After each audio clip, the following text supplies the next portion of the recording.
تین چیزیں آپ غور کر لیں، تین چیزیں اس کو ذہن میں بٹھا لیں، تین چیزیں، تین قانون، تین طریقے خداوند قدوس کے سب کے لیے برابر ہے: پیدائش، موت، عبادت. تین چیزیں. یہ تین پر غور کریں آپ کہ اگر غریب ہو، امیر ہو، کالا ہو، گورا ہو، اچھا ہو یا برا ہو، چاہے جو ہو، جب اس کی پیدائش ہوتی ہے نا، اگر غریب دنیا میں آ رہا ہے نا، تو وہی مرحلے، وہی معاملات، جبکہ امیر بھی جب دنیا میں آئے تو اس کے ساتھ بھی وہی معاملات. غریب کو اللہ تبارک و تعالی نے اپنے ماں کے پستان سے دودھ عطا فرمایا، تو امیر کو بھی اپنی ماں کے پستان سے دودھ عطا فرمایا. غریب بھی برہنہ پیدا ہوتا ہے اور امیر بھی برہنہ پیدا ہوتا ہے. غریب بھی جب پیدا ہوتا ہے تو بولنا نہیں جانتا، امیر بھی جب پیدا ہوتا ہے تو بولنا نہیں جانتا. آپ کو بتا دوں کہ جب آپ اس کے اوپر جتنا غور کریں گے نا، تو آپ کو سمجھ میں آ جائے گا کہ جس طرح دنیا میں غریب آتا ہے اسی طرح دنیا میں امیر آتا ہے. جس طرح دنیا میں جناب والا ایک سادھارن انسان آتا ہے، اسی طریقے سے دنیا میں ایک بادشاہ وقت کا حاکم آتا ہے. اب یہ آنے کی بات میں نے کی، آگے چلیے. موت بھی اللہ نے ایک سا رکھی. ایسا نہیں ہے کہ جب غریب کی موت آتی ہے تو جناب والا اس کو باہر نکال دیا جاتا ہے، گھر سے، بستی سے اس کو باہر نکال دیا جاتا ہے، پڑوسی اس کو باہر نکال دیتے تب اس کو موت آتی ہے. بالکل نہیں ہے.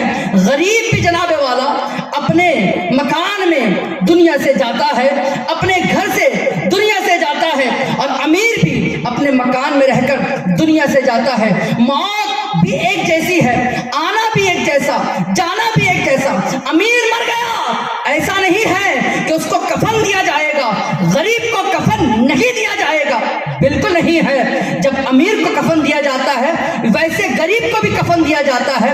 امیر کو نلایا جاتا ہے، غریب کو بھی نلایا جاتا ہے. امیر کی نماز جنازہ ہے تو غریب کی بھی نماز جنازہ ہے.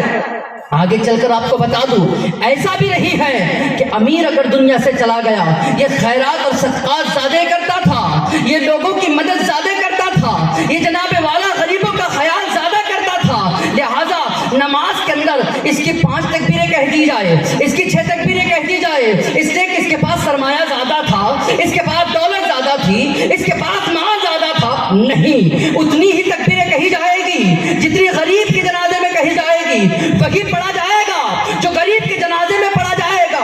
بتانے کا مطلب یہ ہے، آنے کا معاملہ بھی ایک جیسا ہے، جانے کا معاملہ بھی ایک جیسا ہے.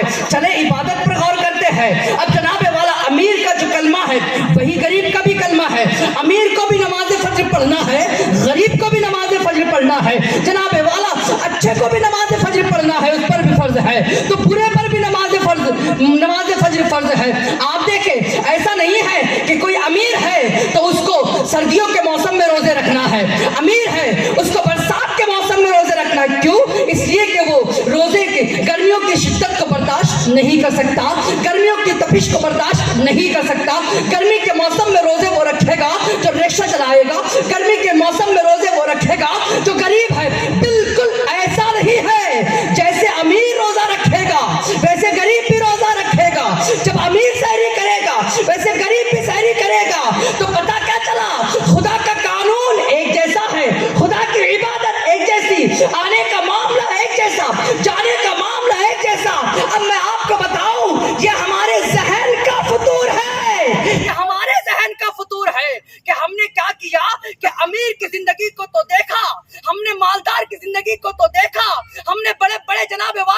دانشوروں کی زندگی کو تو دیکھا, ہم نے بڑے بڑے تاجروں کی زندگی تو دیکھا, لیکن مصطفیٰ کی زندگی کو نہیں دیکھا ہے, معین الدین کی زندگی کو نہیں دیکھا ہے, تاج الدین کی زندگی کو نہیں دیکھا ہے. کاش کہ ہمارے قوم کا نوجوان, کاش کہ ہمارے قوم میں رہنے والا انسان بڑوں کی زندگی نہ دیکھتے ہوئے آمنہ کے لال کی زندگی دیکھ لیا ہوتا, وہ مصطفیٰ کریم کی زندگی دیکھتا. اگر مصطفیٰ کریم کی زندگی دیکھتا تو اس کو یہ کہنا پڑتا کہ اللہ اکبر, میرے آقا کریم صلی اللہ علیہ وسلم کا حال یہ ہے, جتنی امیر سے محبت ہے اتنی غریب سے بھی محبت ہے, جتنی اپنوں سے محبت ہے اتنی پرایوں سے بھی محبت ہے. اللہ اکبر. آقا کریم صلی اللہ تعالی علیہ وآلہ وسلم نے دنیا میں دستور دیا ہے اور ایک دستور قائم کیا ہے. اے لوگو, اگر اس دستور پر تم چلو گے, آپ میری طرف توجہ دو بھائی, میں نے تو روکا ہی نہیں نا, میں نے تو روکا ہی نہیں ہے نا. یہ ساؤنڈ سے آپ کو کوئی مطلب نہیں, ساؤنڈ سے مجھے مطلب